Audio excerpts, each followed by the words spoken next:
ट्राला जो है तकरीबन आगे गाड़ी 2-3 घंटे चलती है तो नहर के करीब पहुंच जाते हैं। वो ट्राला तकरीबन वो घुमा के ना, बड़ी वो स्पेशल किस्म की उनकी गेम थी। अच्छा वो हो सकता है वो बुकिंग की सारी महंगी, बंगाली से ज़्यादा उसमें, अच्छा। बंगालियों से वैसे ही 3-3 हज़ार यूरो लेते हैं। बंगालियों की तो वैसे ही बात छोड़ देना, बंगालियों ने तो रेट ख़राब कर दिए हैं दूसरे लोगों को भी। ख़ास तौर पे सबसे सस्ता आते हैं पठान, उससे थोड़ा सा महंगा आते हैं हम पंजाबी, पंजाबी भी काफ़ी पैसे देते हैं तो लेकिन सबसे दूसरे ज़्यादा नंबर पे पैसे वैसे बंगाली पंजाबी देते हैं।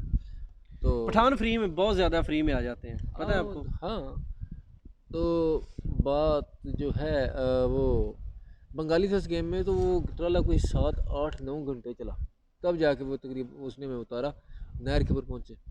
अब वो नहर जिस तरीके की थी ना, उस तरह की बिल्कुल नहीं जिस तरह की हमने आगे देखी थी। वो जजीरा था। अब वो अपने जो है वो उसने चलाया हमें 2-3 घंटे, तो आगे ना छोटी नहर आई। अच्छा। वो छोटी नहर में उसने कश्तियाँ पहले वहाँ पर भाई 2 कश्तियाँ आपस में जोड़ी, उसमें बंदे बिठाए, 2 फेरे उसने लगाए, वो ले गया दूसरी तरफ। जजीरा था वो सेंटर में, वो क्रॉस करके यूनान नहीं आ गया। अच्छा मतलब वो है ही कोई डिफरेंट वे था, वो पहली दफ़ा देखा हमने। अच्छा। तो वो जजीरे के ऊपर उन्होंने हमें लेके गए। वो जजीरे के ऊपर सारे उसने बंदे इकट्ठे किए 2 चक्रों में। उसके बाद जो है वो जजीरे के ऊपर तकरीबन कोई घंटा डेढ़ चलने के बाद आगे बड़ी नहर आ गई। तकरीबन जिस तरह समंदर नहीं होता जहाँ से, मेरे ख्याल में वो नहर वहाँ से थी जहाँ से समुंदर में गिरती है ना, अच्छा। कि इतनी बड़ी थी। वो पहली दफ़ा देखी मैंने 11 डंके में, इतनी बड़ी नहर, इतनी बड़ी नहर, तो आगे से इतनी चौड़ाई में थी, तो ऐसे लग रहा था जैसे समुंदर है। अच्छा। तो मछलियाँ भी उसके ऊपर नज़र आ रही थी ऐसे ऐसे करती हुई। दिन का टाइम था? रात के टाइम रोशनी इतनी ज़्यादा थी, फील होता था। अच्छा, बिल्कुल सही हो गया। तो वो जो है और उसने नहर के इस पर बिठाया, तो सुबह उसने कहा जी सुबह जो है वो नहर क्रॉस करेंगे, इस वक्त नहीं क्रॉस, क्योंकि बहुत बड़ी नहर, वो देख के डर लगता था इतना पानी।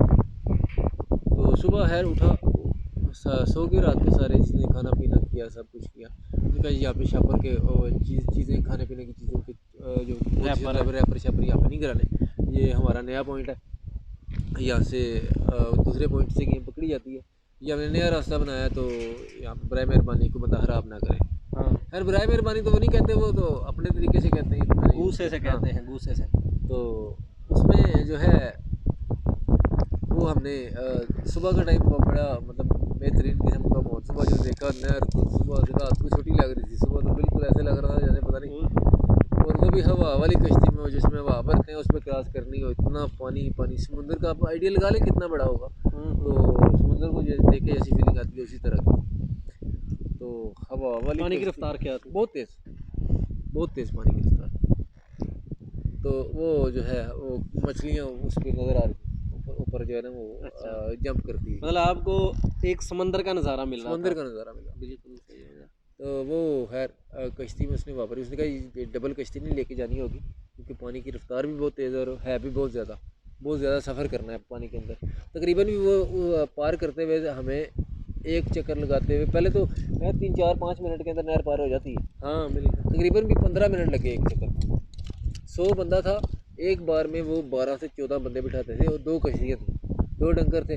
वो एक मुसाफिर को पकड़ा देते, क्योंकि बंगाली से साथ में, बंगालियों को बड़ी चलानी आती है कश्ती, बहुत चलाते हैं। तो एक बंगाली साथ हो जाता था, 2-2 एक डंकर, वो जो है 2 कश्तियाँ थी उनकी, एक कश्ती में 12-12 14-14 बंदे बिठा के ना वो पार करवाते गए।